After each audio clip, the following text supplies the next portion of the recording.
We're live on the GasHouse gang. We got Matt Pauley. We got Tom Ackerman. I'm Kevin Wheeler. We've got you guys covered for the next 40 minutes, or maybe it's an hour if you're on the radio later on at night. If you're live with us, it'll be about the next 40 minutes.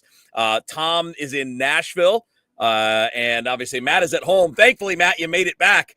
We joked yesterday that you were on assignment because you were on assignment on the Cardinals caravan, and I'm glad you made it back. Yeah, that became a little bit of question yesterday. in Paducah, Kentucky, our bus decided to stop working completely. Oh no! So we were stuck at the convention center in Paducah for a few hours. But I gotta tell you, Tom's worked with the folks with the Cardinals who run these caravans. Man, are they good at what they do? And within a couple hours of us realizing we've got no way to get out of Paducah, we had multiple cars rented, and we were awesome. Rolling into Cape Girardeau. We were only about a half hour late to Cape Girardeau too. So for everything to have happened yesterday, we still got to Cape Girardeau, which was good. And let me say this real quick, Tom. I don't know if you experienced this on your caravan on Friday, Saturday. I had more people come up to me and say, "We love the GasHouse gang." That was the single number one comment from people that I heard in Paducah, Cape Girardeau, Evansville, Marion. Every single stop, I had multiple people come up to me and say that they enjoy the GasHouse. That's awesome. Gang. So that was really cool. Absolutely. I was going to mention it yesterday, but I wanted to wait till Matt joined off of his caravan because I knew he would say the same. I had a lot of people say the same thing. And, a lot of them experience it live, which I found to be surprising. I thought people maybe caught it sort of, on replay or listened to it on KMOX. No, they listened to it and experienced it live. People described it as a nice distraction during work. This is the time they take their lunch break, so they use it regularly, whether it's live on their device or sometimes they'll just listen to it in the car while they're driving from A to B. So I thought that was really cool. And, I've been on, probably a dozen caravans, I guess. And I think half of them have had bus problems. Last year, we broke down. It was like 2 degrees like this, and we broke down in Memphis while we were at the hotel, thankfully. So that was Mason Wynn and crew. So I said, hey, at least we're in Memphis. So let's go get some barbecue. So we went to Rendezvous as a group and had a good time. But Matt, your leader there, Katie Cassabaum, for Cardinals staff who are watching, and they are. She's about as good as they've got. I mean, she's terrific, and I'm sure handled that situation very well as you made your way back to St. Louis. Yeah, she's awesome, her entire group that was with us. And I also want to say this because I think it says something about the type of people in the organization. My group was Thomas Sajaci, Chris Roycroft, Kyle Lacey, Sim Robertsa, Al Raboski, and Kerry Robinson. There wasn't a single grumble. There wasn't a single person getting frustrated. Nobody was upset about you, right? No, no, I was good.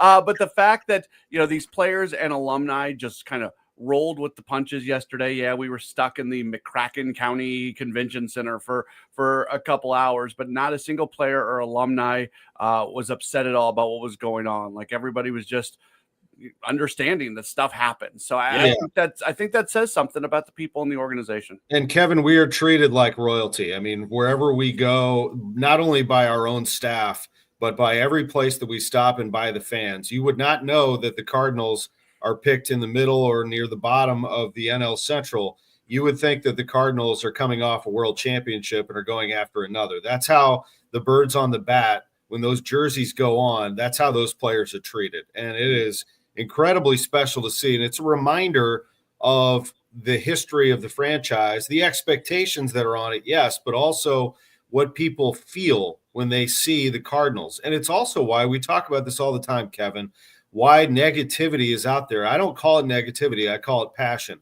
People want this team to be great all the time. And the reality is it's difficult in sports to do that. Teams just don't do that. And everybody goes through this at some level, whether it's a complete teardown or in the Cardinals situation, a reset of the front office, and then eventually a changeover of the roster. It happens. But fans, while some understand it and some don't, everyone has a common feeling. They love the Cardinals. So that's what the best part about the caravan is. Yeah, I think it's important. We end up talking a lot about online fandom because they're the active ones. But I think there are generally three groups of people that are fans of a particular team, and we can use the Cardinals as the example. You have diehards that no matter what, never going to waver, never going to stop going. Doesn't matter. This is what they love, and they're going to be there.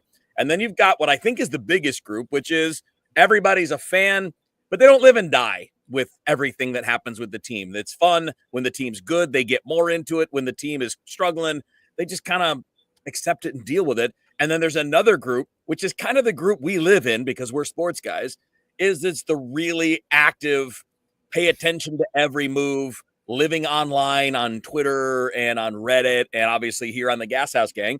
And I think you have to understand those three different groups are all important, right? Because the people that are goofy and weird like us, well, we're also diehards. We're not going anywhere. The hardcore people that get a little angry, they're not going anywhere either. And they're not the majority, I don't think, of the fan base, but they're a really important part of it. Yeah. I think the majority of people are just like, I love baseball, and this is what I like to do. Yeah, I think, Matt, that is the biggest thing when it comes to Cardinals fans. And I do say this, why are Cardinals fans considered to be among the best in all of baseball? I truly feel this way. I think most Cardinals fans, 95% of them, obviously they love the Cardinals, but they're in it because they love the game itself. They really appreciate the game and know the game. Yeah. We saw Ohio State win last night, and I know that they have mad, passionate fans, and they go off the handle and all that stuff. But Ohio State, most of those fans know the game really well. I mean, they know football. Yeah. Notre Dame, same. They've been around it. They've played it. They've coached it. They think they know more than Ryan Day. Cardinals fans are like that. That's okay. Yeah. I mean, they've been around it, man. You go around St. Louis, there's ball fields everywhere. Kevin knows as well as anybody. So, yeah, Matt, that is so, yeah, that's one of my favorite things about being involved with the Cardinals is every night at Busch Stadium, you're surrounded by people who know the game itself and they appreciate the game. So if the opponent does something special, little applause. Nice job. I like that guy. Let's try to go get him, something like that. And I do think the relationship with players as well, just the fans really appreciate once a Cardinal, always a Cardinal. And it doesn't matter if you've had one at bat or 1,000 at bats. There's an appreciation. I think that's what the players feel on these trips, Tom. To your point earlier about being treated by royalty, these players get to go into these cities and they are treated like they are the most important people in the world. And it's a very cool thing. Yeah, very cool. All right. So tomorrow, we're going to hear, we'll talk more about this later in the week. Tomorrow, we're going to hear about the Major League Baseball class of 2025 for the Hall of Fame. But Tom, you are a part of the process that goes through with picking the Cardinals Hall of Famers in any given year. And we're not going to have any kind of reveal on that or anything tomorrow, but I thought the timing's good. So we'll talk about, the Major League class once it's announced and what we think of all of it. But tell people a little bit about the process. We know the process for the Baseball Hall of Fame. What's the process like for the Cardinals Hall of Fame? Well, what the Red Ribbon panel does, and I've been, very grateful to be on this for a while, and a number of Hall of Famers. Tony La Russa is on that panel, and there are some, great writers here in St. Louis, and of course, Mr. DeWitt, Bill III are all involved in this. John Mozeliak, they all sit in on this. But the process is that we select a veteran to go into the Hall of Fame, and then we select the ballot that the fans choose the modern era Hall of Famer. And then the organization separately does its own pick. So last year, Whitey Kurowski went into the Hall of Fame as a veteran. We saw Matt Morris go into the Hall of Fame. It's very special to see Dave Duncan go into the Hall of Fame, and he was an organizational pick. So there's an example right there of a trio that goes in. Eventually, that ceremony, which is wonderfully emceed by Chip Carey, is going to be a lot of fun here in a couple of years when you anticipate that Albert Pujols and Yadier Molina are going to be eligible starting next year. That's going to be something. It's going to be, I wonder if they'll get in, guys. It's fun. It's a reminder that we have great history. It's another one of those great times to be a St. Louis Cardinal, no matter how you're connected to the organization. Because of the greatness, you're just like, wow, So it's great. And that's part of the entire winter warm-up Caravan weekend, as well as the baseball writers dinner, which I will say was phenomenal on Sunday night. And that's it, again, in a year where the Cardinals did not accomplish a postseason berth. Everyone feels down about that, but the night was not just about them. Mason Wynn won an award, Brendan Donovan won an award, Ryan Helsley won, Ali Marmol and John Mozeliak got up and spoke, but that night was about, among other things, the 1985 team celebrating its 40th anniversary. One of the greatest. I'd put them on the top 5 Cardinals teams of all time. Bob Kendrick of the Negro Leagues Baseball Museum won a major award, an award for innovation, Branch Rickey Award, and then you had Ozzie Smith being honored with the red medal. So it's a reminder of how great and connected we all are in this game. It's Tom Ackerman, Kevin Wheeler, Matt Pauley. It's the GasHouse gang, either live on KMOX later on in the evening or live now on the KMOX YouTube channel. And, of course, if you're watching us on Twitter or Facebook, you're getting that same feed. We're doing this every single weekday, starting at noon, going about 40 minutes live. The radio show's an hour later on in the day. And we have a lot to cover, on a day-to-day basis, and we'll have more as we get going. Guys, I saw this today. 65 days till opening day. Isn't that wild? 65 days until opening day. So we're getting there. We're only 3 weeks from spring training. I literally put on my iPhone calendar today, February 12th, I wrote pitchers and there we go. Just to be reminded, Matt, and you will be there in Jupiter. Yeah. You're actually going to be there, I think, a day or two early.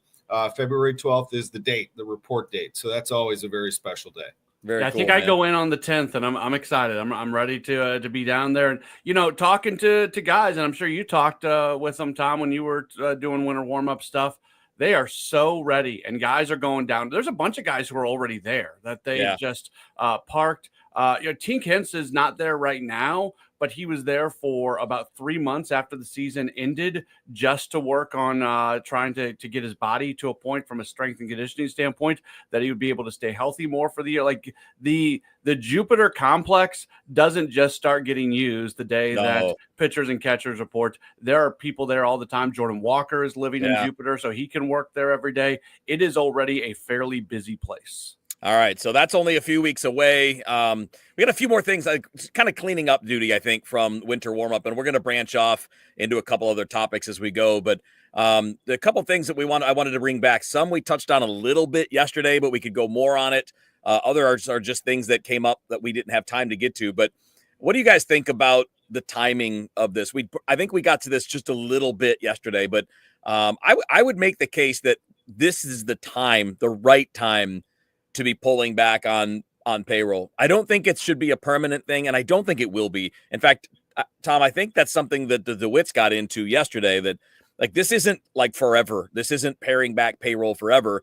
But if you're thinking of timing, this is the time to do it, right?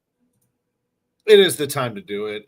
That's why they're trying to trade Nolan Arenado, because they still owe him, $74 million. So they're trying to move that money, but they've also moved money to player development. Now, they need to be transparent with fans, because remember, the fans are spending some of that money. I mean, they're buying food, they're buying jerseys, they're buying tickets. So where is their investment going? So they do need to talk about all the time what Larry Day, Rob Cerfolio, Chaim Bloom, what they are doing and what they are doing to build that back. Some of that money is also going into the Cardinals spring training complex in Jupiter, which will be torn down on March 24th. So we're, 2 months away from that. And a lot of it was hiring people, right? Like that's a big exactly. deal. Yeah. Hiring people, hiring coaches, hiring front office, hiring those instructors. So those resources are being reallocated, if you will.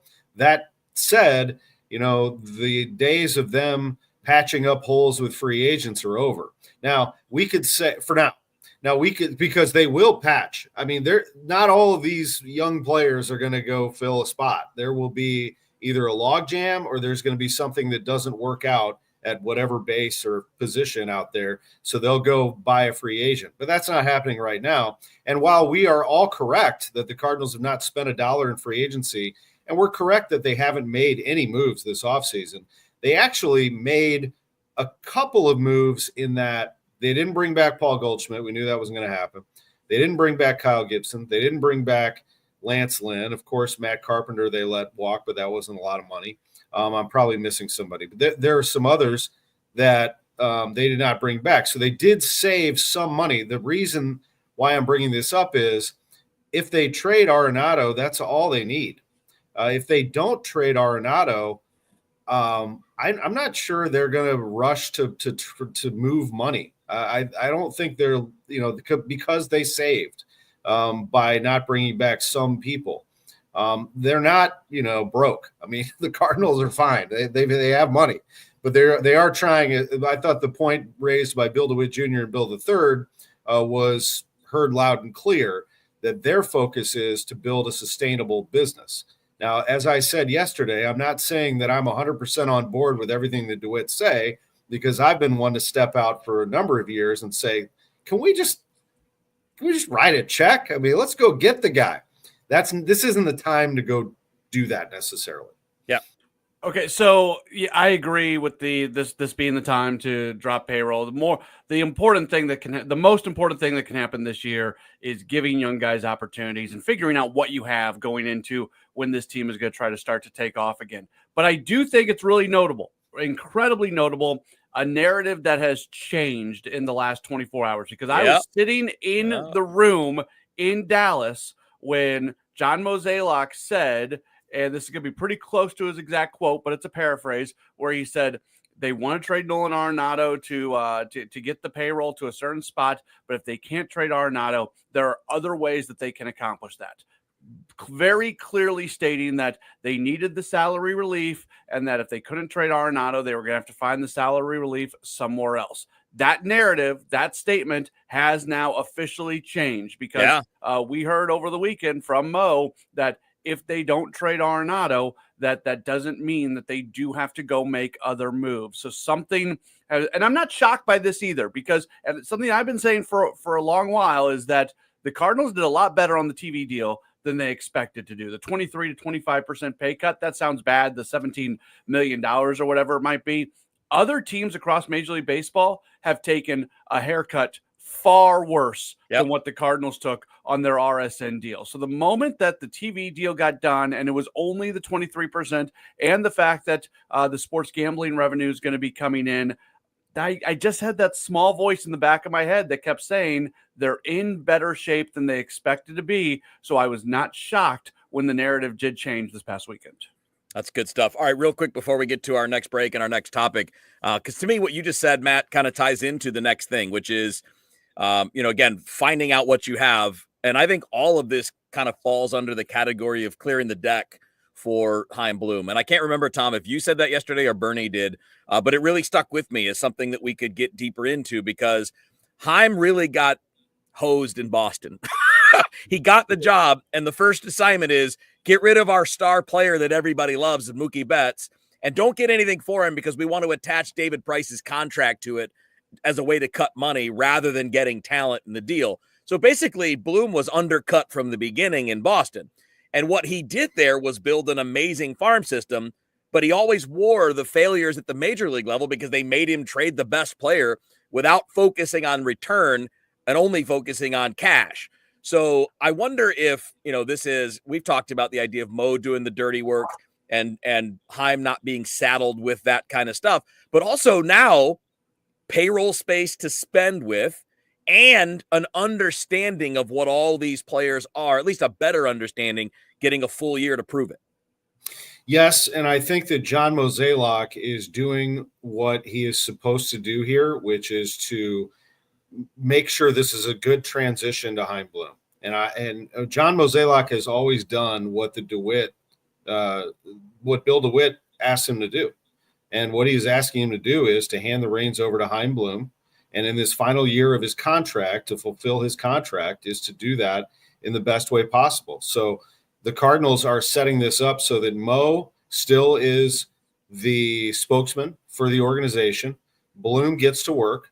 He does not have to sit there and answer all the questions about everything that he's doing. That is John Mozeliak's job. But make no mistake about it, Chaim Bloom will take over this organization from a baseball standpoint officially next year, but he is very much involved in everything that is going on, and he is building the minor league system. And you're right. When you ask people about Chaim Bloom in Boston, it's the only thing that they remember. he traded Mookie Betts. And why is that? Because when you Google Chaim Bloom Red Sox, that's the story that comes up. The first story. I mean, we're in a headline reader world, and that's fine. I mean, most people, that was the immediate connection they made. Oh, Chaim Bloom? You mean the guy who traded Mookie Betts? Well, let's start there. I mean, they asked him to do it, and he took the hit. It's Mookie Betts, so of course it gets a ton of attention. But he did his job. Actually, the Red Sox minor league system is pretty good.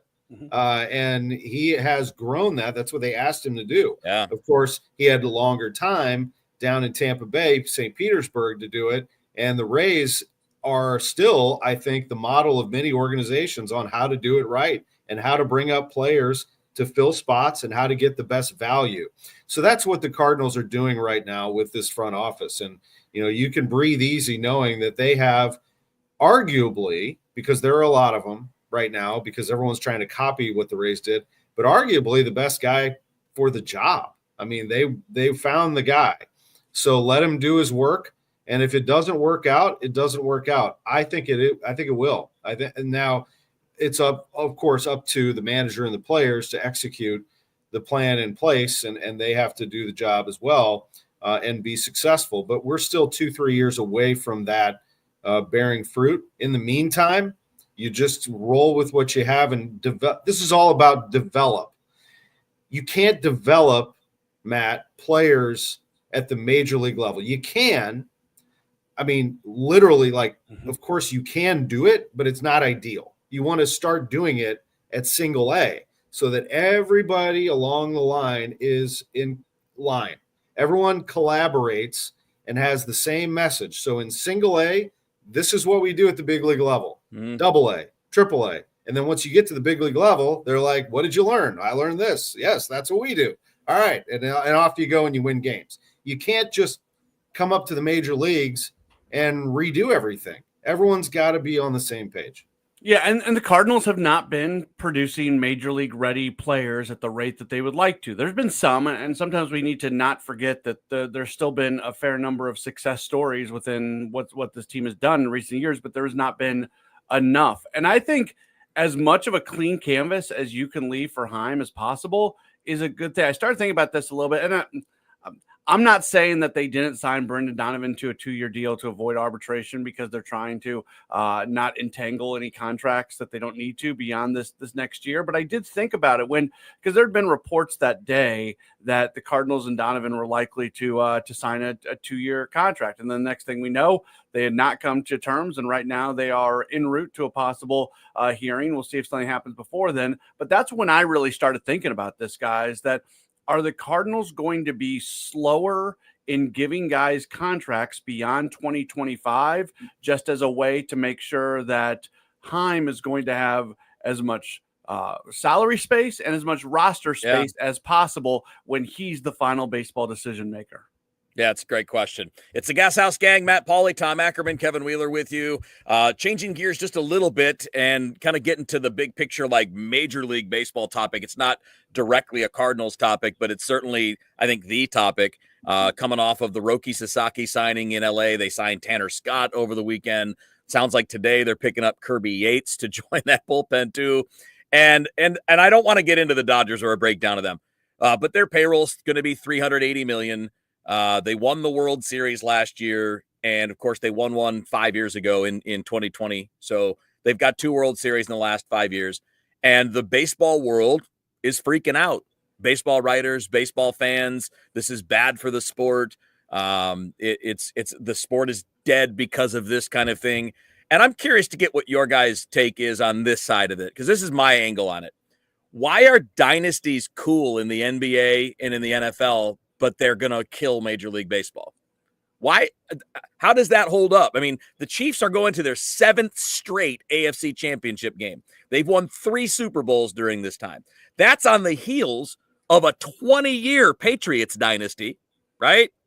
And that was on the heels of the Niners and the Cowboys and the Packers and everybody else that was a dynasty in the 80s and 90s. In the NBA, it's nothing but one dynasty after another. Were the Golden State Warriors bad for the NBA? So why is it that in the baseball world, dynasties are the death of the sport, and in the other sports, it's like, hey, Great. Gives us something to talk I'll about. let Matt go first, but let me say everyone hated the Patriots. I know, but nobody was saying it was the end of the NFL. No, but it wasn't the end of the nobody NFL. was saying but that I the do want to Warriors mention were the that. end of the NBA. But yeah, good Hate point. it. Well, it's good. Patriots We hate need it. bad guys, right? We need villains, and that's right. not a bad thing. I'll comment later. For the Avengers to Go ahead, exist, Matt. you got to have Thanos. It's it's a really easy answer, Kevin. It's a simple answer because fans view that when there's a dynasty in those other sports, it's largely because organizations are very, very smart. And if there's dynasties in baseball, it's because teams are playing on different surfaces and you're the Dodgers and you can go spend as much money as you want to spend where other teams are not going to do that. I mean, we're never going to, I hate the salary cap conversation because the Players Association they're never going to allow a salary cap. And I like talking about things that are real and possible and logical. So yeah, I don't want to get into the salary cap conversation, but in terms of this, the fact that NFL teams, NBA teams are basically restricted to spending the amount of money, where in baseball, that restriction doesn't exist. That's why fans get really upset about what they see happening in baseball, and they don't have the same anger when it comes to the other sports. 100%, Matt. I mean, standing ovation. That's exactly why. Because the optics are that the Dodgers bought it. And I know that's not the case. I see it in the minor leagues. They have great instructors. They do a very good job, but the optics are not good. The Dodgers, you just said it, $380+ million payroll. That's insane. And so that's a very large number, and everybody hates it. Unless you're a Dodgers fan, then you love it because your team's really good and you go get everybody, but you still have to go win 100 out of 162 games. But the reason that people are down on it in baseball, although we've had multiple champions, we've had a different champion every year. Nobody's stringing together wins, but nobody likes the inflated payroll. It looks bad when every single time a player is available via free agency, the Dodgers are either in on it or we get an announcement or a breaking story that the Dodgers got him. See, this is the part that I don't understand. Maybe it's because I'm too much like Dr. Spock and I'm all about logic and all that stuff and I don't get emotional about it. Why does the how matter? The fact is that somebody's dominating. And in football, it's typically because you have a combination of coach and quarterback. It's just the circumstances of the sport. In the NBA, it's just about having 2 or 3 superstars. Especially if you have the big 3, you're going to win, and you're going to win for years. The cap has not, in any sport, created competitive balance. It has not. Since 2000, Major League Baseball has a wider variety of champions than the NFL and the NBA. It's not even close. And they don't have, it's like, this is why it loses me. Because it's just a purely emotional reaction. Why does it matter how someone's beating you? It's just the fact that they're beating you. Well, maybe we're talking about two different things then, because I think what you're saying is baseball is not hurt by this, and you're actually right.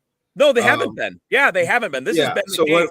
What I'm saying, we're talking a little more about nobody likes them. Yeah. Well, hey, look. It's good to have that. I mean, so I saw a guy tweet this, and I did a little work on it this weekend. Not much. I mean, it took me 10 minutes. But this guy tweeted that, the Yankees in the 1990s and early 2000s were outspending the rest of the league by far more than the Dodgers are now. The number is bigger now, right? It's $380 million instead of $210 or $220, but count for inflation and increased revenue sharing. So in 2005, the lowest payroll in baseball was the Tampa Bay Rays, and they were spending 14% of what the Yankees were spending as the number one payroll. Today, and this can change, but today, the lowest payroll is the Marlins at like $87 million. They're at like 24% of where the Dodgers are today. So the gap between the top and the bottom is actually smaller than it was 20 years ago. Yet, and I think you're right, Tom. You make a good point. Like my confusion is over this is going to kill the sport, which is insane. It was worse in the 90s. It was worse 30 years ago, and the sport has done nothing but grow since then. And I think it's important to note too that while the Dodgers and Yankees can outspend everybody else, it doesn't always work. As Bernie pointed out, the Yankees have spent $3.2 billion in the last 15 years without a title. They got nothing for it, man. Right. I mean, they got records, but the Cardinals' record in that time isn't much different than the Yankees' record. It's just annoying. It's the Dodgers fans. I think other baseball fans will listen to the Dodgers fans like, boy, I love the Dodgers, and they got the jersey and everything. And fans look at them and say, well, yeah, of course you do. I mean, they buy everybody. So it's very simple to be a Dodgers fan. But it doesn't mean that it's hurting the sport. So if you're another team, right. What are you going to do about it? I mean, we spend, we're going to write checks. We're the Dodgers. We have $300 million coming in, whatever it is, on our TV revenue. So what are you going to do about it? So the Cardinals look at themselves and what are we going to do about it? Well, we're going to redo our entire system. Yeah. We're going to grow our own stars. So that's the way we're going to combat it. Let me add this, though, and I know we don't want to go too deep on Roki Sasaki, but one of the things that really frustrated me about the narratives that were coming out after his signing, people were saying, well, does baseball need a salary cap? That was the Sasaki thing is completely different. And what frustrates, if the Dodgers want to go spend money on Shohei Ohtani and Yamamoto and whoever else, and they want to spend gobs and gobs and gobs and gobs of money, I actually don't have a problem with that. But the Sasaki thing frustrates you because here's a guy who's going to be making major league minimum, and he's under, he's pre-arbitration, and in 3 years he'll go through the arbitration process, just like he's a kid being drafted out of high school or college. They gave him $6.5 million for a signing bonus. The signing bonus was restricted by the international bonus pool money that they had available. This is a very different thing. I would argue that it's bad for baseball when a Roki Sasaki ends up with the Dodgers, because the Dodgers have all these resources available that they go spend because they can. And I'm not mad at them for spending that, but here was the opportunity for any team in baseball to go get a player like Roki Sasaki for a very small number. This has nothing to do with a salary cap. This has nothing to do with the Dodgers spending money, and he goes somewhere else. That's what frustrates me. 100%. That's a great point. I couldn't agree more. Baseball needs to have an international draft. This is ridiculous. If you come over as a real free agent like Yoshinobu Yamamoto did, fine, you're a real free agent. There's risk in spending $300 million. There is no risk on Sasaki. There is no risk on Shohei Ohtani when they come over early. So my point would be, if you're going to, the fact that they don't have an international draft is a crime. It's an absolute crime. And I don't care what the reasons are for doing it this way. Those players coming out of Venezuela, the Dominican, Japan are not going to make less money in a draft system where they're going to have the same kind of bonus pool available anyway. It's just going to allow for that more even distribution of talent, which is what matters. How big of a deal would it be if the Marlins could get Roki Sasaki? Like, how much does that impact their franchise? It's a huge change if they're able to do it, but it's not even possible because, these guys that are coming over that are stars like him, they want to go where they want to go. And where they want to go is the best teams with, maybe some of their fellow countrymen in a big market where they can make money off the field, which is a big deal for a guy like Sasaki right now because he's not making much in terms of salary. So I think that's a great point, Matt. And I would also point out that what Bill is saying here, this is a great comment, because the Dodgers payroll, their luxury tax last year, their bill was over $100 million. It's probably going to be $140, $150 million this year. That tax goes to the Marlins and the Pirates and the Brewers and those other teams and the A's. And those teams aren't spending that money to compete. So that's the salary cap won't matter because those teams won't be near a floor anyway. But there are a couple things that Major League Baseball could do that would make it better. One would be the international draft, like you're talking about, Matt. And then the other would be making these teams spend the money. The Pirates have a pretty decent start to a roster. If they added 2 real veterans to this lineup, they might win the division. But they won't. And they're getting $70 million in revenue sharing money, and they won't do it. The A's lost their revenue sharing money at some point because they weren't spending. They wouldn't spend, yes. And I don't know that's if money directly related to payroll. Yes. Like it's coming back to you in a pool. Spend it. Exactly. That's why they created it. Yep, 100%. All right. It is the GasHouse gang. Matt Pauley, Tom Ackerman, Kevin Wheeler. We have a few minutes left.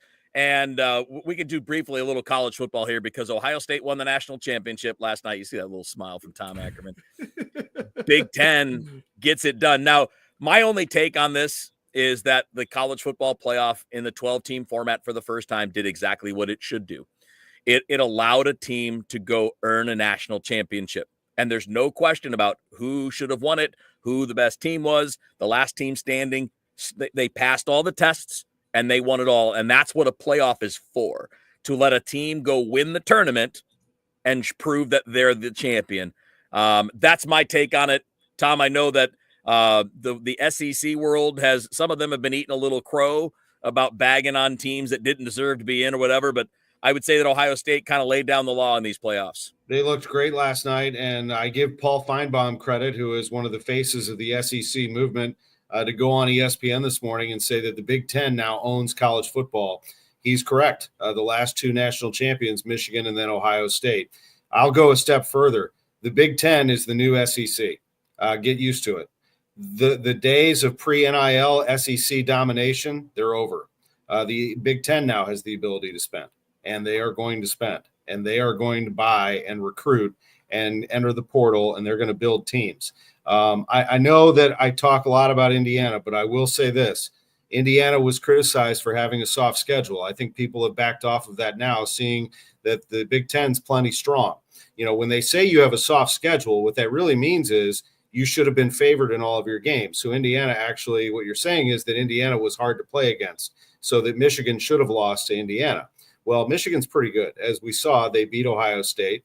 Indiana beat the last two teams that played in the national championship, Michigan and Washington. And then they lost to the two who played in the national championship this year, Ohio State and Notre Dame. Those are their two losses. The Big Ten next year has Nebraska. Somebody I already saw has Nebraska as kind of in the mix as maybe a team that could surprise and make a push for a playoff. Illinois as well. Big Ten. I mean, Oregon's in the Big Ten.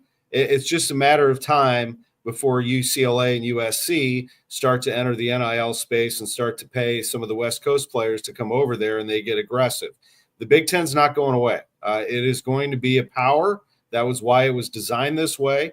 And you are starting to see the strength of schedule in the Big Ten will actually be appreciated more thanks to Ohio State, who just smoked Tennessee, an SEC team. They beat one of their own, Oregon, but then they beat Texas, SEC, and a very good Notre Dame team that beat Georgia. So congratulations to Ohio State. Congratulations to the Big Ten. And it was a very, very good day for the Big Ten. Matt, you get the last word, buddy. I think it's just remarkable on that, you know, Texas has been in the SEC for about 15 minutes. So if you don't even want to include them, the SEC didn't. There was no Georgia, there was no Alabama, there were none of those teams in the Final Four, and certainly not in the championship game. Good for Ohio State. I do think, by the way, the best team in college football won. I think Ohio State's best is better than anybody else's best, and good to see the best win. And so happy for all those Ohio State fans that thought their coach should be fired a month ago. Oh, by the way, so Will Howard is a K-State transfer. So that was my there you go. You got your connection. Yeah. Oh, and I got news for you. If Ohio State had blown that 31-7 lead last night and Notre Dame won that game, which there was a chance they had the ball and had a chance to do that, they would have been calling for Ryan Day all over again. Yep. Well, but Ryan Day got the job done, and I am very happy for him. There's a great human being, from all I'm told, a good family man, and he took a lot of bullets, and he got it done. So congratulations. And that's not to say guys can't be criticized. It's just, you know, people wanting him fired. Now he goes and wins you the title. Maybe let the season finish before you make those determinations. Yeah, maybe he'll just go to the NFL and be like, he's got a job for a while now, man. He's not going anywhere for a long time now, so it's going to kill that conversation.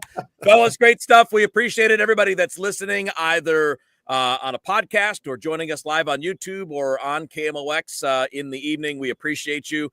Go subscribe on the YouTube channel, youtube.com /@KMOX Sports. The more you subscribe, the better we can do. We got a great sponsor in Saliga Heating and Cooling already on board. We might have another one, guys, Like it can't be discussed yet, but we might have another one coming and then more down the pipe.